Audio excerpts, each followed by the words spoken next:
Good evening বন্ধুরা। এই যে আজকে আমাদের আম পাড়া হয়েছে। আম পেকে গেছে, পাকার মুখে। গাছ পাকা তো খাওয়া যায় না, আমাদের আম খুব মিষ্টি, তাই আগে থেকে পেরে নিচ্ছি। তারপরে এটাকে জাগ দেবো, দিয়ে মুড়ে রাখবো, তখন পাকলে খাওয়া হবে।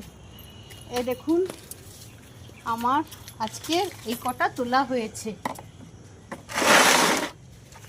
এই হলো আমার একটা গাছের আম, একরকম জাতের। এটা হচ্ছে ল্যাংড়া, পাতলা আঁঠি, পাতলা খোসা, আর প্রচুর প্রচুর হয়েছে, প্রচুর ধরেছে এখনো গাছে। দেখুন প্রচুর পরিমাণে এখনো গাছে ঝুলছে। এই দেখুন একদম হাতের কাছে, ছাদের উপর থেকে দাঁড়িয়ে হাতে করে তোলা যাবে, এত সুন্দর আম। এই যে দেখুন সব হাতে করে ছেঁড়া যাবে, এত সুন্দর আম। দেখেই মন ভরে যাচ্ছে, খাওয়ার থেকে বেশি দেখে আনন্দ পাচ্ছি আমরা। দেখুন কত সুন্দর আম হয়ে আছে ডালে ডালে। এটা একরকম জাত, এটা হচ্ছে ল্যাংড়া। আর এক রকম আপনাকে দেখাচ্ছি, এটা আমার হিমসাগর।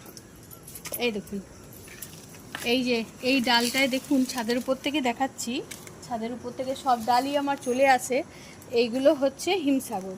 এই দেখুন এক একটা ডালে কতগুলো করে একসাথে ধরেছে। এটা একটু লেটে পাকে আমার, এটা আষাঢ়ের শেষেই পাকবে। এই দেখুন কত আম। এই দেখুন এর এর কালারটা একটু ডিপ, ভেতরটা একটু ডিপ, আর গন্ধটা দারুণ সুন্দর, দারুণ মিষ্টি।